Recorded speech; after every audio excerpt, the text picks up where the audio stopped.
Greetings. I'm Danny Jones. I'm the EntreMusician, and so are you. Wow, today I have the pleasure of getting to talk here with an old friend from way back in New Orleans. He's a singer extraordinaire, producer, songwriter, just, musician. So I'd like to welcome my old friend, Phillip Manuel. Hey, Danny. Great to be here, man. Man, it is great to see you again. It's been quite a number of years since we actually saw each other. Even in the, it's a great thing about this technology is, you can see each other. Right. The way if you say something and you don't like it, you say, oh, yeah, they frowned on that. He didn't like that. Okay. Well, I'll tell you what, I want to touch on a couple of things today as we just kind of reminisce. All right. I don't think I mentioned yet that Phillip is in New Orleans. And when I was working at Toussaint recording studio there, I had the pleasure of working with Phillip on at least a couple of different projects. And I'll say this, through the years, I've worked on many, many projects. And from time to time, I pull things out and I listen just for, sheer enjoyment and kind of relive the moment. And I started noticing that you've been part of some of those. So it's Well, like, okay, let's talk to Phil and get some information. Let's start with the first one. I think the first time that you and I worked together was on a project with Patti LaBelle. I don't remember working with you on anything before then. I wasn't brand new at Toussaint at that time, but I still didn't get to know everybody, really well, yet. right. But I know that you were one of the three background singers. I remember, not that they were discussing this with me, but I got the impression, by being there that with talking and listening to Allen and Patti, that they decided to go with three male backup singers on this because I don't think she has done that before. And I've never really thought about that aspect of it. That's true. Because normally it's a male and two females or, something like that. yeah, well, from my perspective as an engineer, most of the time I sit and listen.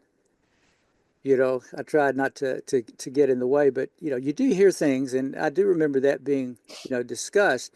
So I remember the coming in, and I remember it was you and. By the way, I don't know if you can see this or not. Maybe not. Uh, no, not so well on this. Anyway, this is the Patti LaBelle album that you and I both worked on. Uh, Released, I think real, was the name of it. that's correct. Right. And it was you and what Jay Van Hall, J Hall and Rev, her Rev guitarist. Rev Bates was Patti's guitarist. And I remember, setting up for the session. Back then, the typical background vocal R&B setup was three microphones, and you have, 1, 2, 3, and then Alan was there, and then the engineer very quickly gets a balance on the three because those all went down to one track, back in the analog days, Hmm. and pretty doggone quickly, my impression was, wow, this is going to be really, really good because you guys really, really brought it home with that. So let me ask you, had you worked with Alan before this project? I think I worked with Alan on a William Smith project. You remember William Smith?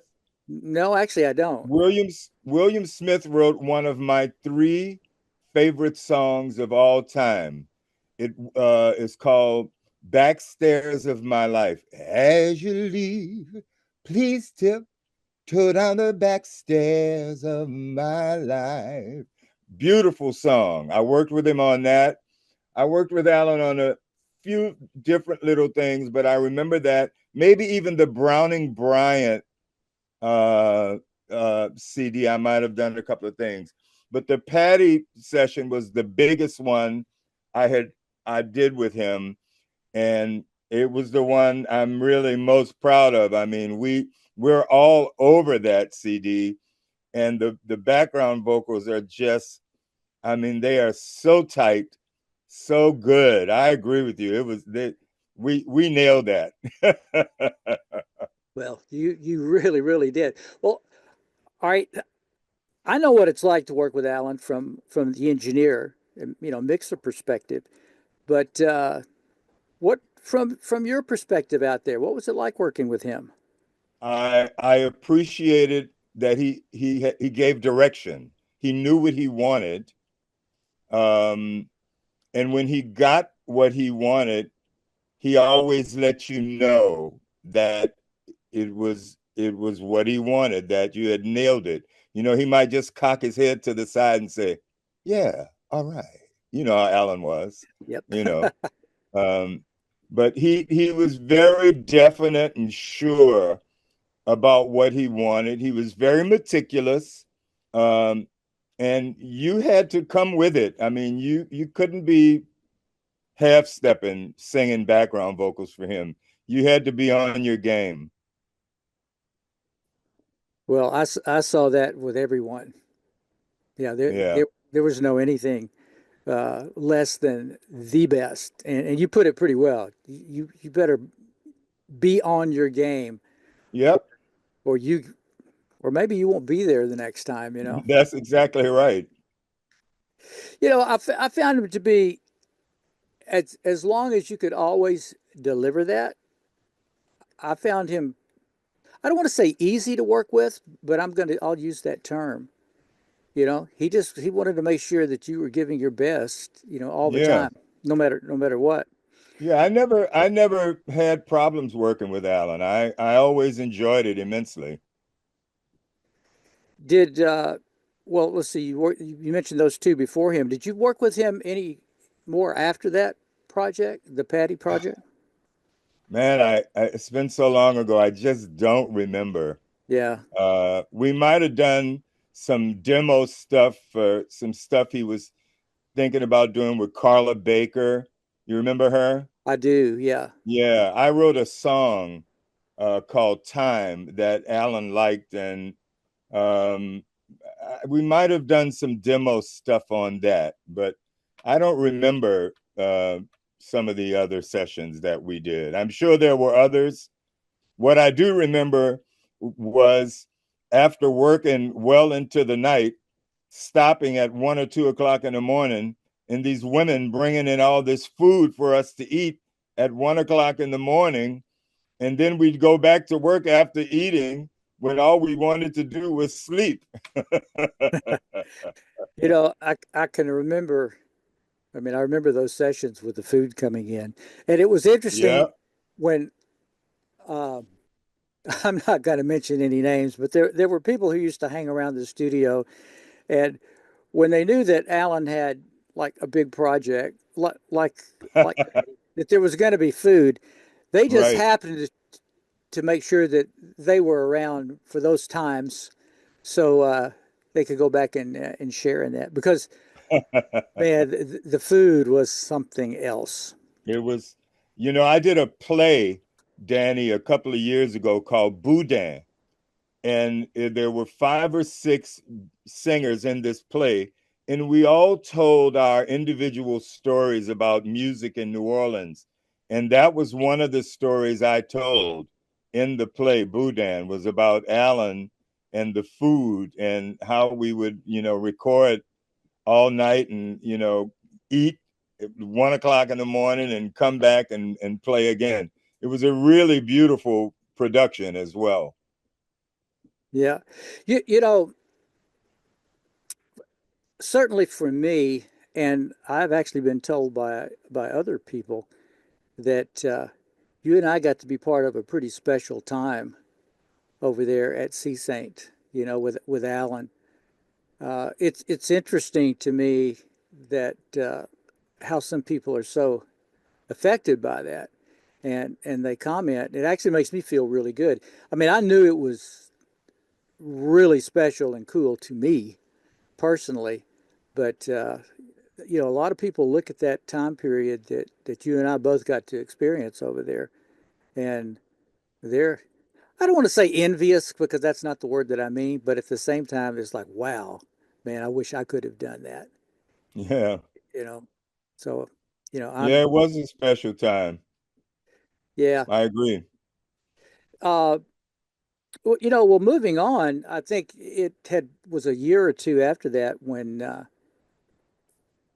I can't remember if you called or if I just found out about it from the studio, but you booked the studio for the what became the Cane River soundtrack, Right. for that particular movie. And you probably can't see this either. I have the album of this right here as well. Uh, No, I can't see it. But yeah, I can kind of see it, but I've got one in a frame on my wall here in my office. yeah. Well, I have to tell you, this holds the record for the longest recording session I've ever done. And Really? yeah, well, I've this album, and there are what, 10 songs on this, I think. Yeah, that's what it looks like. 10 songs. How Start long did it take us? one 24-hour session. That's the And shortest, you mean?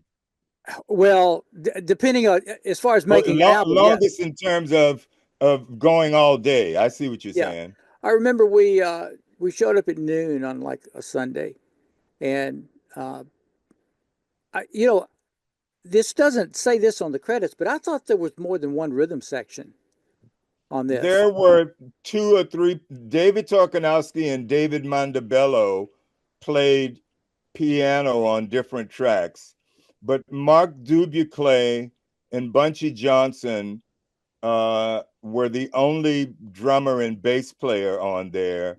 And I think Jay Griggs may have been the only guitar player on the session. I think only the keyboards were different.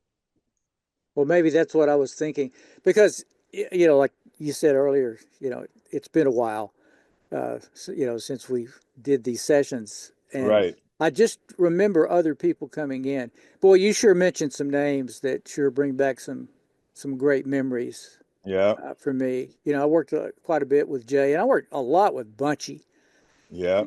Boy, Bunchy was a great guy, Yeah. and Really good drummer. oh, absolutely, absolutely. Uh, but I remember we did these tracks. I mean, I had no idea we were going to be in for this marathon. I didn't either. And I didn't remember that. Oh boy, I did. And at now, like I said, we this was scheduled to start at noon. At 5 a.m. Monday morning, this is like 17 hours into the session. Wow. The comment is like, "Whew, that's all the recording," and I'm going, "Oh man, great man, I'm tired," you know. And then your buddy Horace says, "Okay, now let's mix." I just went through Oh a my God. 17-hour recording session. You You know, didn't mix then though, did you? oh yes, You yeah, did? yeah. You didn't stay with us. I can't remember, but I mean, I don't recall. it's 5 in the morning, and I said, Horace, I said, man, I'm fried. He said, no, no, no, man, I have to overnight this. It has to be in Hollywood or wherever, L.A., wherever, Right. Right. Tuesday morning.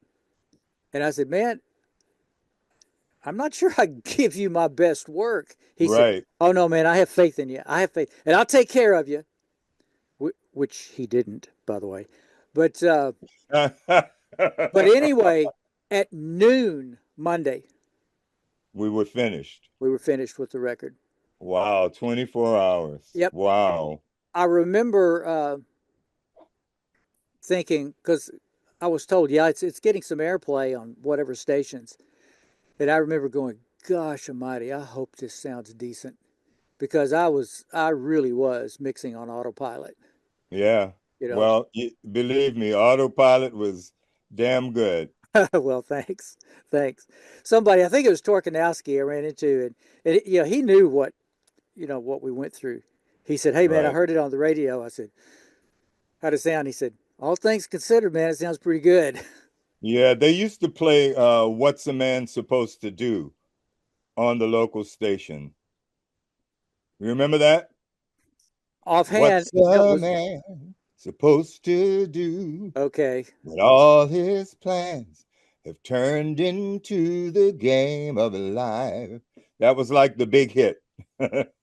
Well, you know, uh, I'm actually proud of this record. You know, just from my perspective, Yeah, it sounds great. But you know, well, I've heard "Back to My Old Hometown," and right. then what's the other one that I mentioned to you? That Now that I know you love me. yeah, boy, those just kind of showed up one time. On the internet sometimes things pop up, and Yeah, it was a couple of years ago, and I had not listened to it in a very long time, and it's like, man, this is really good. You know, yeah. you guys, And now that I know you love me, I mean, people really like that song. They love the groove and the happiness of it, and just the way it felt. It just felt good. yeah. That song.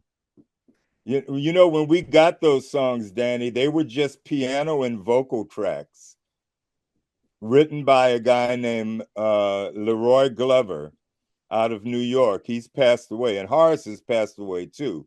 Yeah. But they were just piano and vocal tracks, and Jay Griggs and I would get together every morning and figure out what kind of groove each song would have, how we would arrange them, and things like that. They really didn't have grooves. We had to put grooves to them, and that's what we did. Well, you did it really well, and then of course you chose some great musicians to Yeah, help you out with that. yeah, Uh, so let's move along. I actually started looking you up last night again to see what else you have been doing, and I see that you have at least a few jazz records that you've done, yeah. which And doesn't I've got a surprise me. new one. I've got a new one coming out next spring. You know, one of the things that, and I actually listened to several things. You you not only are still have these incredible vocal chops, you also have an incredible sense of let me choose some great musicians to accompany me on this. I couldn't say, unfortunately, when you listen to things on whatever subscription service, it's very difficult to find credits Hmm. because, I'm a credit looking guy. Yeah, me too. Me And too. I wanted to see, who's playing on this because, man, these guys really good. On my Max Jazz record, Love Happened to Me, that's Adonis Rose on drums, Bill Huntington and Roland Guerin on bass, Steve Mazakowski on guitar, Bill Summers on percussion, Peter Martin, who has been playing for Diane Reeves for the last 12 or 13 years on piano. Mike Polera has arranged everything I've ever done on my jazz records. He plays on a couple of songs, but he has arranged and produced everything I've ever done. Nicholas Payton is on the Max Jazz record, and so is who's the sax player? Oh shit, can't remember his name. I'm so terrible about that. But yeah, they were great musicians on those records. So it was a different set on each record, or some of the Well, same. Adonis plays on all of my jazz records, the drummer. As a matter of fact, the new record that's coming out in the spring, Adonis not only plays on, but he produced it. And it's called the Rose Manuel. His name is Rose, Adonis Rose. It's called Rose Manuel, The Unusual Suspects. And that's a song on the record. And the record features 11 songs, but 9 of the songs, many of them were former instrumentals, some jazz standards that I wrote lyrics to over the years. and am singing, you know. But Adonis produced the record and is playing on it as well. So where are you recording, or where did you record this? I recorded this record at a place called Artisound, Artisound, on St. Claude Avenue here in New Orleans. A little small studio, and Tim Stambaugh did the recording. And when it's mixed, Bruce Barriel is going to do all. I mean, when it's mastered, Bruce Barriel is going to do the mastering. Do you know him? I do not. Yeah, he's a fantastic mastering artist. But Tim Stambaugh recorded it and mixed it. Yeah, I do know Tim. Yeah, and it features some young guys that I've been working with over the years, like Max Moran on bass, Ricardo Pascal on sax. Who else is on that record? Adonis, of course. Steve Mazakowski is on it. There's a phenomenal young pianist called Seth Finch, and Steve Lands plays trumpet on the record. And like I said, Mike Polera did all the arrangements and, you know, co-produced. You know, some of those names I recognize, and you know, some are old friends, like Right. Mazakowski.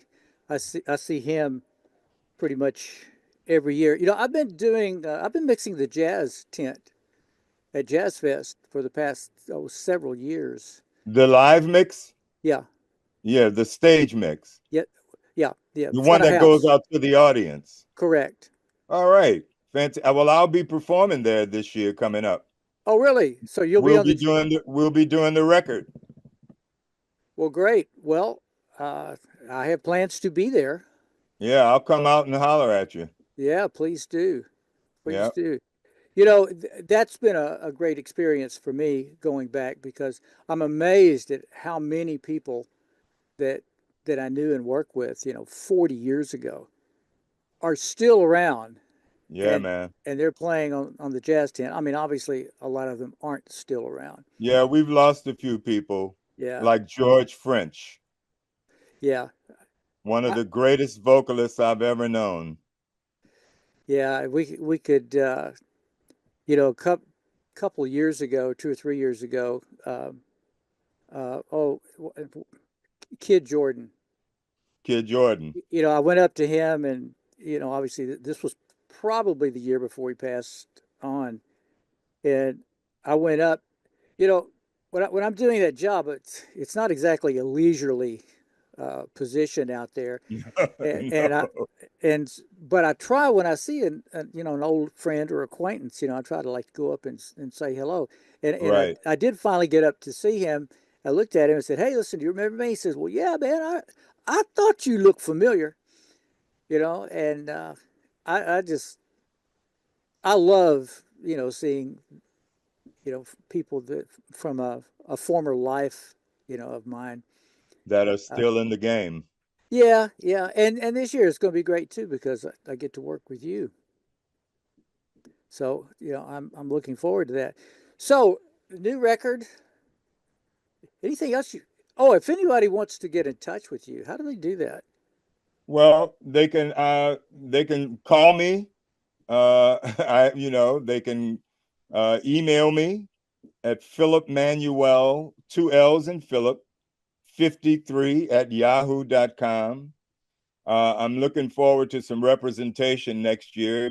That hasn't lined up yet, but you know, right now, you know, you can reach out to me or to Adonis Rose. His manager's name is Adrian Ross. Adrian will probably be handling the record.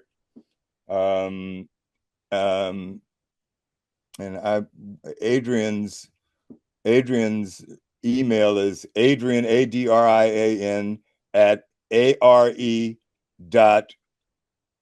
Oh shit. I have to get it for you, Danny. I don't remember It's okay. it. It's all But right. yeah, they can reach me at my email. And And I'm on Facebook.